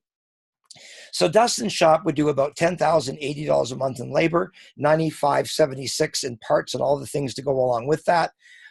The difference between line 22 and 24 is the parts are included on 24, but the extras as well. And those are the things that we looked at earlier from the big picture: parts, sublet, tires, towing, shop supplies, and environmental fees. So I wanted to make it very clear that the part sales in this case should be higher than the labor, and I've done the math to make it work properly, how it should be. So, and then the difference between the 95.76 on line 22 and line 24, the parts are still there, but it would include sublet, tires, towing, shop supplies, and environmental fees. So this shop could do $20,000 a month. At Kendra Shop, her technician's there 168 hours, just like Dustin Shop. Same city, same labor rates, but they spend 75% of the day working on stuff that makes money, less wasted time, better managed. The technicians are more efficient. Maybe they've got better training. They're more of a team environment. They're more inspired, more, motivated. They've got better tools. There's lots of reasons. And again, I showed you the parts thing because once you get your parts gross profit in place, that's done. Now you move into selling labor, because when you sell more labor, you're going to sell more parts and you've already got the gross profit fixed. So you fix that. Starting tonight, tomorrow, you can change your parts gross profit and start using the calculator, and that change happens instantly. Like the shop I mentioned on the East Coast, and I don't exaggerate, between $6,000 and $7,000 more in sales October, November, and December on parts alone, simply because they took the time and built in a parts matrix. But selling that labor isn't as easy, because it takes increasing productivity, spend more time working on stuff that makes money, and increasing efficiency faster at it. So Kendra Shop was able to sell 141 hours out of the 168 available at the exact same labor rate. That was $28,224. Scott, with the same 168 hours at 90% productivity, so they're spending more time working on income producing work. The efficiency back to benchmark 125 produces 189 hours. We just sold more hours than we had available, which is a great thing. And this shop was able to do $37,000 a month in total sales. The question is, if we sell more labor, are we going to sell more parts, sublet, tires, towing, shop supplies, and environmental fees? The answer is absolutely.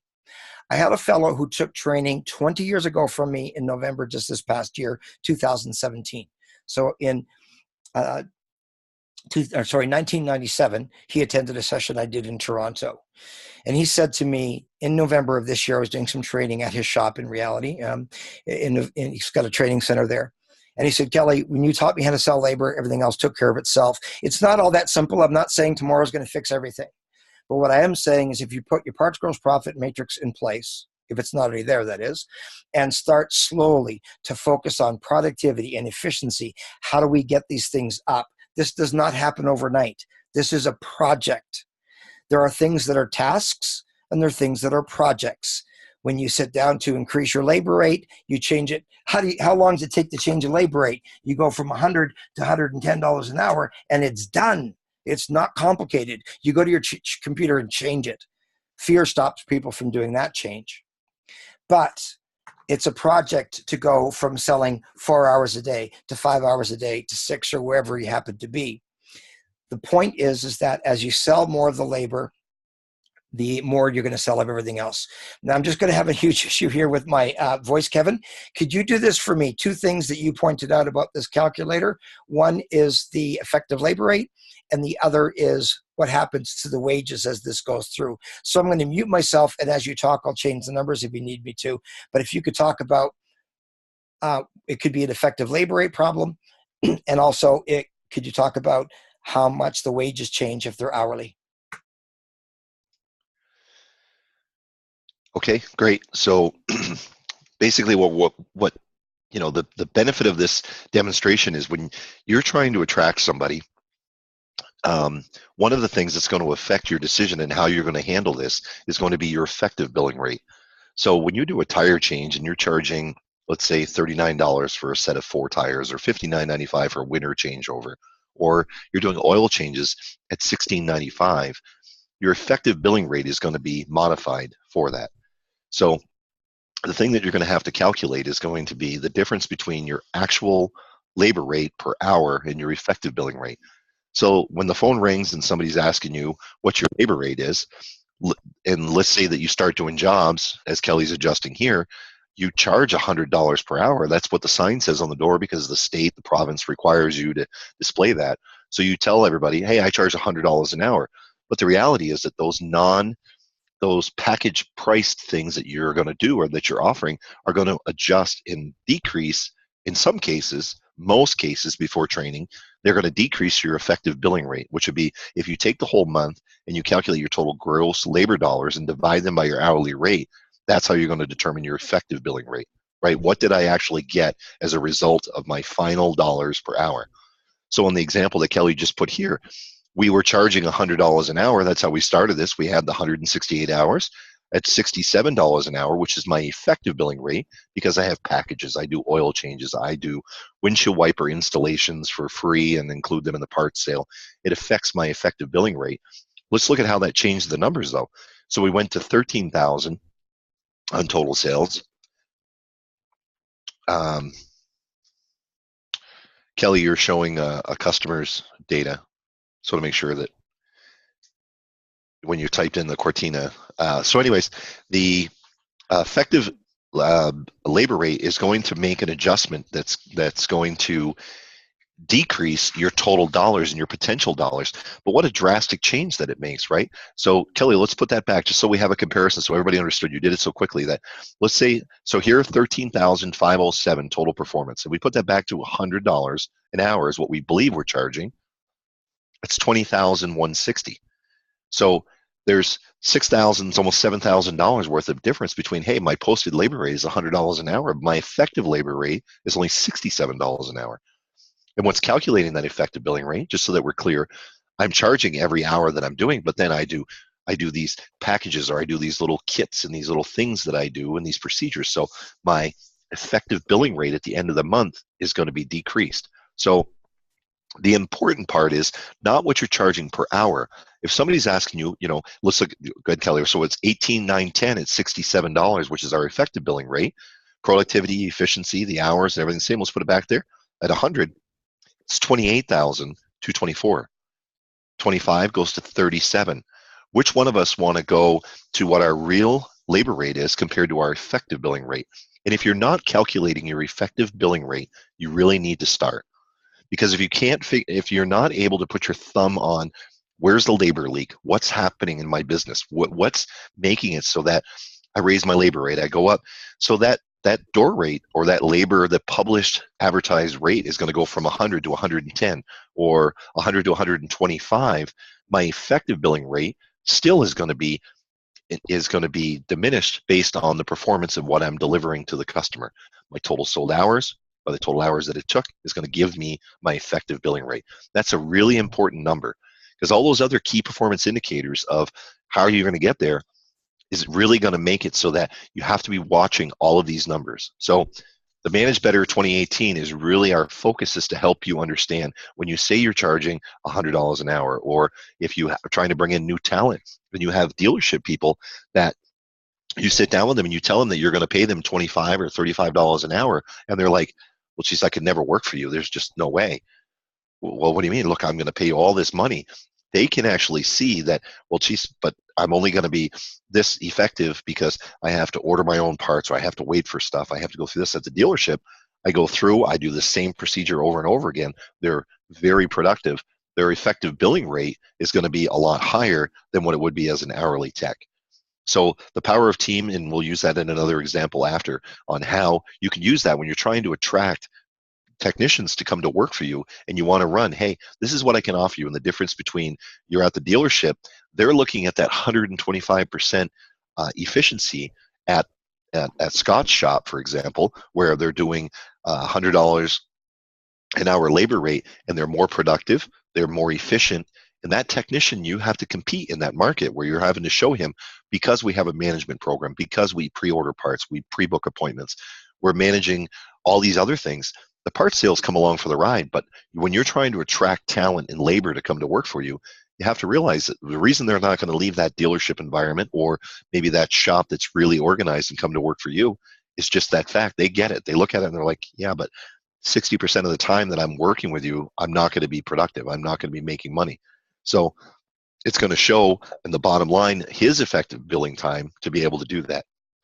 So Kelly's just showing us 1960 by 350. So that's the total hours that could be sold, right? So 5,700 hours would be above average. Kelly, you got your voice back? Did you get a little sip? Yeah, I did. Thank you very much. Yeah. Just thank you for pointing that out. Just one quick thing is when he mentioned about the oil change for $16, we're talking about the labor portion only, just to be clear. Because when you calculate the effective labor rate for an oil change, if you charge $100 an hour $100 for a synthetic oil change, and you take off your oil costs and your filter, then you factor in what your actual cost to the customer is and what they're paying for. If a person's paying $100 for the oil change, the question is, how much are you charging them effectively for just the parts portion of that? And when you calculate, it takes a half hour to 45 minutes to do a proper LOF, which is a labor opportunity of the future, because you're going to do an inspection on that, your effective labor rate for an oil change is about $16 to $20 an hour. Now, the other thing I just wanted to quickly mention here is that the hourly rates, if you're paying for 8 hours in a day, and you see the increases from Scott's shop to Kenner's shop and Dustin's shop, you're going to see that the cost of goods sold does not increase, because you're paying for 8 hours a day, whether you sell 8 or not. So in reality, where the money really is if you're selling 6 hours a day on average, and you're paying for 8, then you can calculate your gross profit on that. But if now you start to consistently sell 7 hours every single day instead of 6, your cost does not increase, because you're already paying for 8. So it's an additional 100% gross profit. Now, I don't want to make it sound like it's 100% gross profit on the labor, because it's not. But when you start to sell more hours and you're already paying for more, then the additional amount is 100%. So when you go from selling 6 hours a day to 7 hours a day to 8 hours a day, your cost stays the same if they're hourly. So in reality, that 7th hour, that 8th hour, that 9th hour becomes an additional 100% gross profit, which goes right to the bottom line. When you start selling your parts higher, your cost stays the same. So that also goes to gross profit, but the costs don't increase. So it goes right to the bottom line. Now, I know that we're going a little over. Here's what I'm decided to do. I'm going to show you the new spreadsheet that I promised that I was going to show. The other information in the workbook about the 2 E's of effective selling, just so you know, out of fairness to you, because I know it's much later on the East Coast than it is where I am, I want to be fair to your time. And what I'm going to do is send you a separate little webinar that addresses just those few subjects, including the benchmark. So 2 last things that I want to show you, and then we're done. And then for those of you that want to ask questions, feel free to ask questions.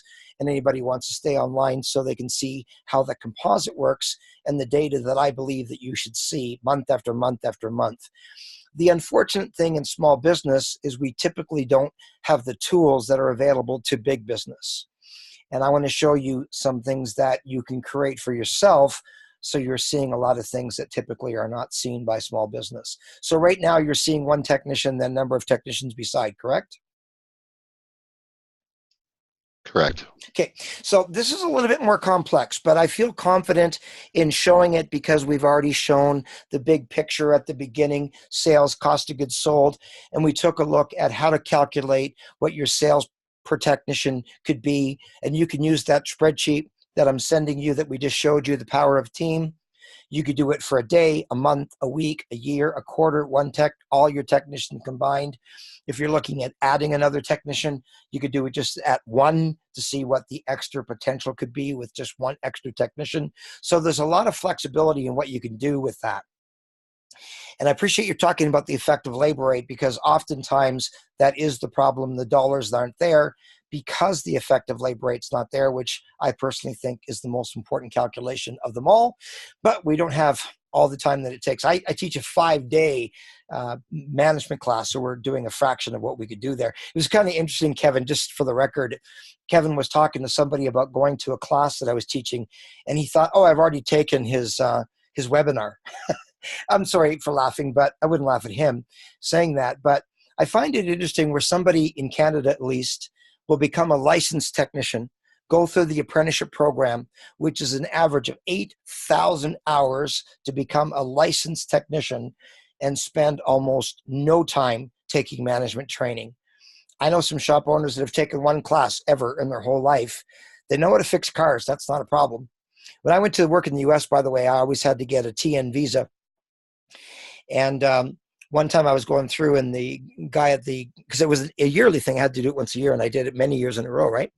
And he said, I don't want to read all this stuff, because it was lots of page after page after page of the application. And he said, what exactly are you going to be doing in the great US of A? I said, well, I have clients that are brilliant at fixing cars. Sometimes running a business eludes them, and I'm going to teach them how to better manage their businesses. And he slams down his hand with the thing. He says, approved, good to go. I thought, well, that was simple. But that's exactly what happens. A lot of people have spent a lot of time learning how to fix cars and not enough time in learning how to run the business. And I think a lot of them, honestly, Kevin, think that that'll come naturally, and it doesn't. Business is not simple. There's an expression that says that running an automotive repair shop is really quite simple. All you need to do is buy parts and install them for more than what you paid for them. That's all there is to it, really, except for a few thousand details. And it's those few thousand details that can hold us back. So what I wanted to do is take this one step further, and I am going to send this spreadsheet to you. I decided to take what we just looked at on the Power of Team spreadsheet with Kendra, Dustin, and Scott, which, by the way, are not 3 real shop owners. Those are my 3 kids that I decided to add to it just to make it more interesting. But I can tell you that there's a lot of people out there running their shop like Dustin, a lot of people like Kendra, and a lot of people like Scott. And when I see people doing $50,000 a month, and other people, I mean, I've got somebody who just joined the group a while ago, Kevin, you've seen. They're doing maybe $18,000 a month per technician, and they're working the same number of hours. It breaks my heart, actually. So, because she's super nice, and that's sometimes the problem, is the nice people do the least because they're trying to give away the farm. You can run your business 3 ways. You can run it as a hobby, you can run it as a charity, or you can run it as a business. So just to give you the behind the scenes thing, I've taught for many years the power of team and the sales potential. But one day I'm sitting in my living room thinking, what would the gross profit be per tech?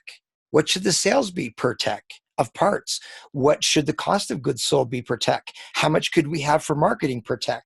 So what I did is I decided to take this a bit further and bring it right down to the bottom line is, what could the net profit be per technician?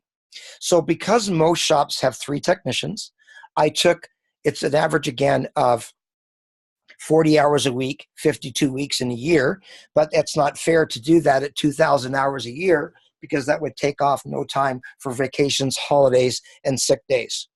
And so I'm a person who just had almost a month of sick time. It happens. Anyway, what I did is I took off time for vacations, holidays to make it fair and made it 5880. You can use this spreadsheet. Again, this is the first time I've ever done this session with this particular spreadsheet, but I'm going to send it to you and you can use this and play with it just to let you know this kind of stuff could be addictive. Then you're going to fill in your labor rate. And because we were working with $100 an hour, I'm going to work with $100 an hour here. So instead of seeing what we just saw, sales per month per technician, with 3 technicians per month in a year, we should be able to do about $588,000 in labor sales. The part sales to go along with that at $435,120, which is our benchmark, our goal. Benchmarks are not where the average shop is at. Benchmarks are what our goal is. In addition to that, I wanted to, again, separate it out. And I'll tell you why, because when I first started training in automotive, the benchmark from Bob O'Connor was labor and parts sales should be about the same. That has changed drastically since the late 80s, early 90s. It's changed a lot because we're doing far more diagnosis. We're selling a lot less parts because it's taking longer to find out what the problem is. I'm going to date myself. I was a service advisor in Calgary in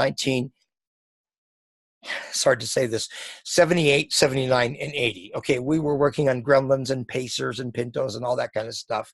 We spent very little time diagnosing. In fact, some of those vehicles in those days, you could diagnose by sound.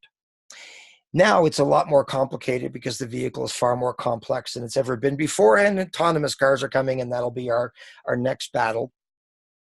But we spend a lot more time today just finding out what the problem is. Years ago, we'd spend 7 hours a day installing parts. So we had part sales for the 7 hours and labor sales. But now we might spend 2 hours a day per tech, 3 hours a day per tech, whatever it is, just diagnosing and inspecting, not selling any parts during that time. And so to be fair here, I wanted to separate it out to show that labor should exceed just alone in your part sales. And for the record, the 50-50 is different now in that 50% of your sales should come from labor and the other 50% should come from everything else that you sell: parts, sublet, tires, towing, shop supplies, and environmental fees. And in reality, it's really becoming closer to 55% of your money coming in the door from labor only and 45% coming from everything else that you sell. So this 3 technician bay shop should be able to do 1.1 million a month. And I mentioned that fellow that I talked about earlier who sent me the email the next day. I've been in business almost 30 years. I think I did 1.1 million last year. I'm not entirely sure. I don't think I made any money. And so I believe it was 5 technicians. I'm pretty sure it was 5. And I did the math, Kevin. It looks at it. I mean, I didn't do it with this spreadsheet, but this even proves it further that a shop with 3 technicians should be doing now 1.1. You know what? I want to be fair, even though it's a little overtime. His labor rate is $136 an hour. Okay. So he could actually be doing even more than that. He could do 1.5 million with 3 technicians. The labor rate's important here. Okay. But it's far more about productivity and efficiency than it is anything else. So sorry, I just had to do that just because my brain wanted me to say, you know what? He's even higher than that. Sadly, by the way, he did the financial management class, and from what I can tell, has not done anything else since. He's too busy, he said. Too busy making 1.1 million a year when he could be doing 3. Okay, sorry, by the way, I didn't change that to 5 technicians. So anyway, back to this. So the labor cost of goods sold based on the unloaded amount, which simply means no payroll benefits or burdens. So his technicians at 25 to 30% of the sales of the labor for a 70 to 75% gross profit. And again, at the end of your workbook, I did add some benchmarks where you can see the gross profit benchmark for labor, parts, sublet, tires, towing, shop supplies, environmental fees, effective labor rate, etc. So we would be able to pay our technicians $161,700, and our gross profit would be, after we sold the labor and paid our technicians without payroll benefits and burdens, just direct wages, we would have $426,300 left after we paid for the technicians' labor, and the payroll benefits and burdens are going to come out of the expenses. We sold all those parts to go along with that, and I made the parts 50% of sales. And just to be fair, I operated this, I believe, at 45% gross profit on the parts, because I certainly don't want to exaggerate anything and show something that's highfalutin way out of there. So even at 45% gross profit, not 50%, we could still do $217,000 parts gross profit. So the total gross profit after all of this money came in the door, $1.125 million. We have to pay for the tax, we have to pay for the parts, and so we're left with about $643,860. I don't want to get into too much detail here, but just to let you know, the other cost of goods sold are factored into that of the sublet, the tires, the towing, the shop supplies, and environmental fees. I did not want to make this so complicated and add every line. Same thing with expenses. If I would have added every single line of expense, this would have went on way too long and become too complicated. So I lumped some things together. Now, just to make clear, if you add this 10%, the 8%, 5%, 6%, and 40%, it's not going to total, right? Because there are other things that are in the background. If I, again, listed every one. Now, the reason I only chose these expenses is because not every expense has a benchmark. We don't have what your insurance should be as an expense of sales.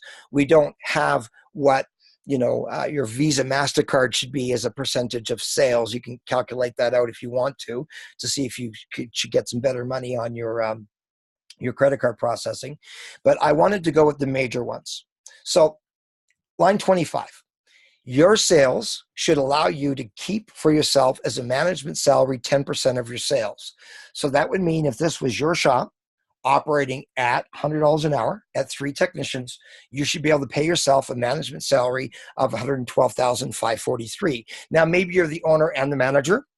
Now, you probably wouldn't be able to pay yourself that if you were working the bays, but you would be able to pay yourself that 10%. Your service advisor salary should be approximately 8% of sales.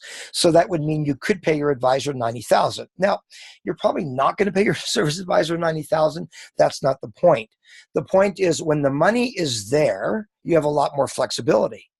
But if the sales aren't there, because the productivity is not there, the efficiency is not there, the proficiency is not there, the gross profit on labor is not there, the gross profit on parts is not there, that's where we just don't have the money that would be available to us. So if you were operating and able to do what we see on the top of this, then you could have more of that go to the bottom line because you wouldn't necessarily have to pay that person that much. And maybe you're not going to be exactly at that benchmark. Maybe you're going to sell 70% of that time or 80% of that time. So again, you can go back and work with the math on the top, calculate where you're at now, and see, oh, I can only pay that to an advisor right now because of how I'm operating. But if I make those changes predominantly to parts gross profit, productivity, and efficiency, the money is there and you can pay yourself better and your people better.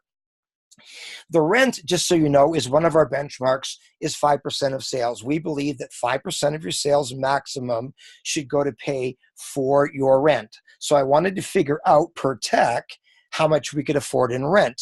Because if you decide to hire another technician, or one of our group members decided yesterday he's going to add 2 more bays, then you want to be able to figure out if you've got 1 more technician, then how much more money would be available for rent. I also wanted to put in marketing and advertising, which honestly, most shops spend too little. Most shops don't focus enough on marketing and advertising. So our benchmark for you is 6% of your sales to go to your marketing and your advertising, which includes signage, painting your buildings, uniforms for your employees, Facebook, your website design, your flyer design, all of those kinds of things. So you would have available to you $67,000. That's a lot of money per tech per year, and the total expenses in addition to all of those things. So to be clear, line 32, that 40% of sales is all of the other expenses in addition to these ones, and it's included in here. So the management salary is already part of the 40. So if you wanted to, and you're an OCD person, you could take that $450,000, subtract the management salary, service advisor salary, rent, marketing, and advertising, and see how much the other part of his expense. But I wanted to focus on the big picture. The point is that if you manage the business correctly, and the gross profit is there, and the gross profit's there on parts and labor. Your labor rate's where it needs to be. The parts gross profit is where it needs to be. You're using the matrix. You sell more and more and more time. Just like that shop I just mentioned, you can go and sell an additional $6,000 to $7,000 or more per month per tech. All tech. Sorry, I want to exaggerate. No, it's all three. Sorry, $21,000 extra sales, and I'll show that math to you in our extra time that we're going to have here. I'm thrilled to see everybody still stayed online, and it shows the internet cables. I don't understand the internet some days. That's one of the issues, by the way, of Kelly. training at night is the internet's slower because there's more people Yeah. using the internet at night. Anyway, so the net profit, my point is could be $225,000. I am not one of those people that says dream big and believe your dreams and all that kind of stuff. But I do believe that as we make more and more changes, the better the shop can do. Not only is the money there, but there's less stress. Sometimes it's actually less cars. We're making every car count. Most shops don't have a car count problem. They have a problem making every car count. I also said that I'm going to be sending you one more item, and that's going to be ways to increase your car count. And what I want to do is I want to take a look at how that works. And I can't see, are you seeing this new Excel spreadsheet, Kevin? Yes, I'm seeing the 50 ways to increase car count, 65 Okay. ways to increase car count. Yes. So I'm just going to quickly show you this, and I'm going to send you 10 of these. Okay, there's 65. I don't want to bog you down. I'm simply going to go through and choose what I consider to be the most important 10 ways to increase car count at your shop. How it works is you simply click on the link itself of the 10 I'm going to send you, and then it'll automatically bring you to the internet. I can go and just choose Google Chrome here, I guess. And what it's going to do is bring you right to the online session. Each of the 10 I'm sending you is about 3 to 6 minutes each. So I did say I was going to cover increasing car count. We don't have the time to get into that, so I'm going to send you those 10. And again, it's going to take you 3 to 6 minutes to watch each of the 10. And I want to encourage you to, again, increasing car count. That's part of the process. It's not just a few things. There's lots of silver bullets to make a shop run successfully. I shot another video similar to this one, which was called 101 Silver Bullets. There's not just one thing that changes a company around. Now, if you increase your gross profit on parts with the matrix and start to focus on labor sales, then yeah, you can see some pretty significant changes pretty quickly. One thing I want to say, because I'm sure it's going through some people's minds, is that I know I make it sound simple, and I've heard the expression, it's easier said than done. And if you think about the expression easier said than done, it really doesn't make a lot of sense, because everything in life is easier said than done. It's easier for me to say I'm going to walk to the front door than actually walk to the front door. There's nothing that's easier to do than say. But what I am saying is that it's not necessarily just two things. There's easy and simple. What I'm talking about is it's very simple to do these things, but not necessarily easy. There's a difference between simple and easy. That football game this week comes to mind of the 61-yard touchdown, which was extremely exciting, followed by just before the 42-yard field goal. Anyway, football is a good example of that. Football is really simple. Get the ball over their line and stop them from getting it over yours. But it's not easy because they have linebackers who want to stop you from doing that. They want to eat you for their lunch, and their goal is to stop you. So although there are some things that are simple, using the matrix, increasing your labor rate, firing technicians that shouldn't be there, some of those things are not easy because of fear and all the other things that happen. But I can assure you that what we're looking at here is simple, not necessarily easy. The unfortunate thing is, like in football, there's offensive and defensive players, and you can play both sides of the ball where you're on the field during offense and defense. The unfortunate thing is sometimes you go back to your shop after a webinar like this or a live session or a group meeting, and you're going to make changes, but you have people that say that won't work. I don't want to do that. That won't work. One quick example, I had one fellow that wanted his technicians to use the time clock, but he didn't want to because he asked them and they didn't want to do it. And yet he worked in a dealership for 13 years in a Honda dealership as a technician, billing out 11, 12, 13 hours, maybe 14, sometimes in a day. And now he owns his own shop, selling an average of 4 to 5 hours a day. And I said, do they use a time clock? No, no, no. Did you use a time clock at the dealership? Oh yeah, absolutely. Every day, every job, every labor operation. He said, but I asked my techs if they, if they would do it, and they said they didn't want to. And my response was, really, how long have you been working for them? It's your shop, and there are some tough decisions you need to make. I guess if it was simple, everybody would be doing it. Anyway, with that, I'm going to end this portion of it. I am going to send you the spreadsheets that I've just shown you. In the interim, if you have any questions on those spreadsheets or any of the material we covered, it's kelly@kellythecoach.com. Any questions that you have, again, I'm going to stop the recording at this point. Any questions that you have, you can feel free to stay on. I would suspect maybe we're going to be here for maybe a half hour. And again, it's not mandatory. It's an optional part of this. I did go over on my time. I apologize for that. Thank you for your patience. And last week I could not have done this. I was so sick. Anyway, any questions that you have, please feel free to send them by chat. We'll deal with about any questions we have in the next few minutes. And then I do want to show you two other things that I think will be helpful. So again, expect the email from me with this recording. In addition to that, I'm going to send you a separate recording that shows the information in the middle of this presentation that we didn't get a chance to get into. Anyway, thank you very much, everybody. And again, if you got any questions, let me know. I'm going to end the recording, but I'm not going to actually end the session. Thank you.